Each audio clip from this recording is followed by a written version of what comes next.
다리를 끊거나 명령을 내렸을 때 끊어지지 않으면 너는 총살이다. 총살.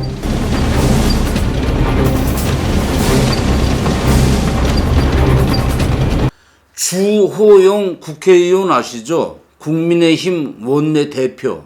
이 작자가 기자회견을 열고 우한폐렴 백신 구매에 질척거리는 문재인 대통령을 향해서 대통령이 직접 나서서 백신 구입 추진하라고 비판을 했습니다. 그런데 느닷없이 대통령은 말로만 백신 확보하라고 해서 되는 것이 아니라 직접 나서서 본인의 책임하에 백신을 구해야 되는 것입니다. 서울을 사수하겠다고 방송하고는 혼자서만 남쪽으로 갔던 이승만 대통령, 지도자의 책임 방기의 대표적인 예입니다. 이승만 대통령이 지도자 책임 방기의 대표적인 예다. 이런 말을 해요. 그러니까 백신 구입 미적거린다고 문재인 대통령을 비난한다면서 결론은 이승만 대통령을 모략하는 겁니다. 이 기자회견이 JTBC를 비롯해가지고 각 방송에서 대대적으로 보도를 했습니다.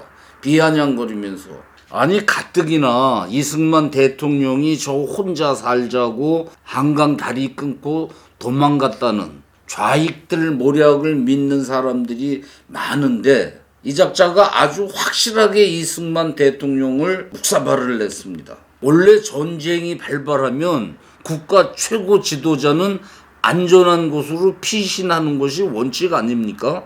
좌익 나부랭이들이 이런 소리를 했다면 그러려니 했는데 아니 우익의 정당 원내 대표라는 작자가 기자들을 모아놓고 이승만 대통령을 모략을 해요? 제가 하도 어이가 없어가지고 이 작자가 뭐하다가 정치판에 들어왔나 이렇게 보니까 사법시험에 합격한 법조인 출신이더만요. 20년 동안 판사질을 하다가 정치판에 들어와가지고 국회의원이 돼가지고 20대 총선에서 친박계 하고 뭐 공천 때문에 쌈질을 하다가 새누리당을 탈당해가지고 무소속으로 대구에서 4선에 성공하고 다시 새누리당에 들어와가지고 박근혜 대통령 탄핵될 때 그 입술 얇은 유승민하고 다시 당을 탈당해 나가가지고 뭐 개혁 보수 신당인가 만들고 자유한국당이 되었다가 또 대구에서 5선 국회의원이 되고 뭐 그랬더라고요. 이 작자 영남대학교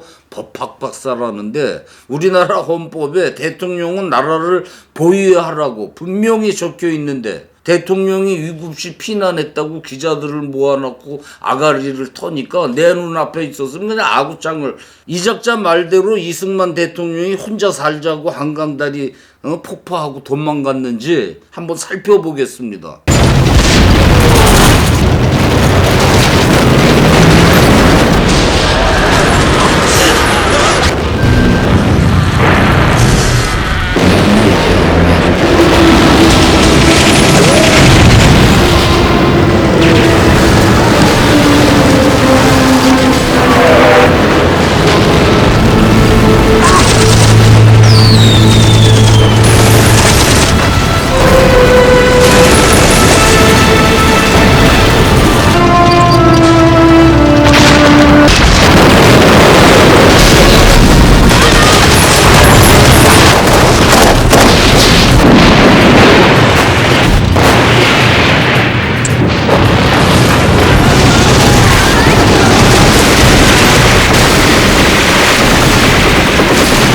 이 대통령이 북계군 남침을 처음 보고받은 게 25일이죠. 6월 25일 오전 10시쯤 경무대를 지키는 경찰서장 김창흥 총경으로부터 이제 보고를 받고 그리고 30분 뒤에 신성모 국방장관이 급히 경무대로 뛰어들어와가지고 오전 9시에 개성이 함락됐다 이렇게 보고를 합니다. 북계군 탱크가 의정부까지 밀고 내려오자 당시 관료들은 카카, 아직까지 여기 계시면 안 됩니다, 카카.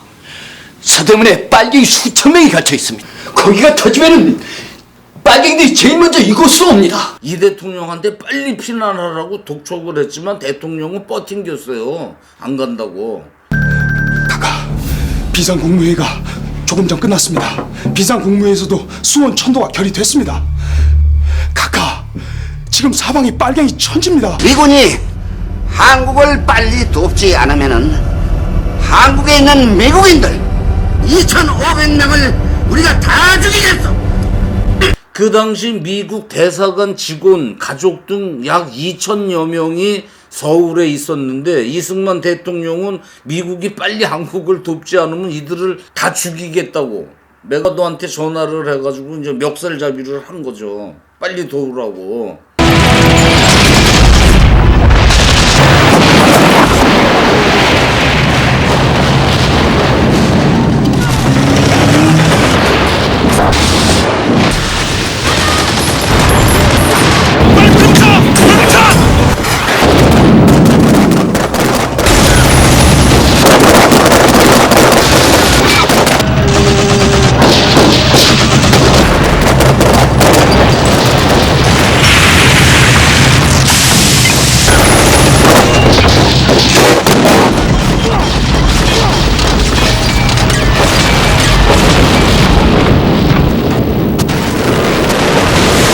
(27일) 새벽 약 700명의 미국인들을 마침 그 인천에 그 석탄인지 뭐 싣고 온 노르웨이 화물선이 있었어요. 거기에 태워가지고 일본으로 급히 철수를 시키는데 이 배가 그때 그렇게 크지를 않아가지고 많이 타봐야 200명밖에 탈 수가 없었어요.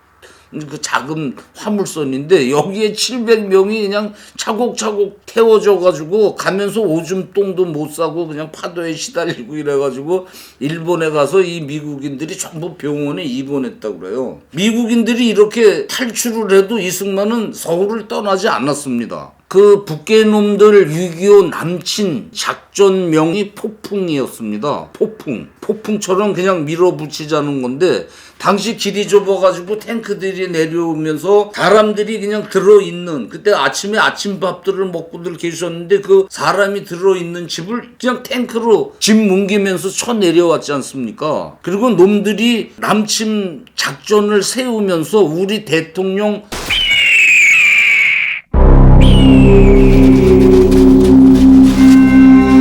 1조는 이승만 생포, 2조는 한국은행 금기와 보물 확보, 3조는 미국 대사관 접수, 4조는 북괴는 대통령을 생포하려고 민간 복장 특공대를 파견을 했습니다. 이런 일도 있었다고 합니다. 전쟁 발발 그 다음날 이시영 부통령하고 친분이 있던 독립군 의열단 활동을 했던 자가 부통령 이시영을 찾아와가지고 만약 대통령이 서울을 떠나면 부통령이라도 서울을 사수해야 한다 이렇게 바람을 잡으면서 부통령 피난을 말렸다고. 대통령하고 부통령을 생포해가지고 항복을 받으려 했던 건데 이대로 대통령이나 부통령이 잡히면 김일성은 한국이 항복했다고 세계에 선전하고 대한민국 그냥 그대로 침몰당하는 거 아닙니까? 당시 주한 교황청 대사관을 지키겠다면서 남아있던 교황청 한국 대표 패트릭 번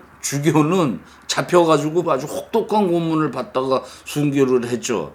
이승만 대통령도 이처럼 고문당하다 죽어야 속이 시원해? 법학 박사라는 자가 대통령을 보고 권총 들고 나가 싸우다가 죽으라는 거야? 아니면 잡혀서 끌려가가지고 고문당하다 죽으라는 거야? 뭐야? 우익정당 원내대표라는 자가 기자들 모아놓고 이승만 대통령이 우리나라 지도자 책임 방기의 대표적 예다 이때 소리를 합니까? 이런 전쟁 나고 3일째 되던 날 밤 27일 새벽 2시 신성모 국방장관, 이기붕 서울시장, 경찰청 책임자 등이 급히 찾아와가지고 카카 사태가 매우 급하니까 빨리 피하라고 독촉을 했지만 이 대통령은 나는 떠나지 않아. 내가 떠나면은 각국 지원을 어떻게 받아내나 이러면서 그냥 문을 꽉 닫고 방으로 들어가 버렸다고 합니다. 그래가지고 프란체스카 여사가 뒤쫓아가가지고 국가 원수한테 불행한 일이 생기면 대한민국이 위태로워지니까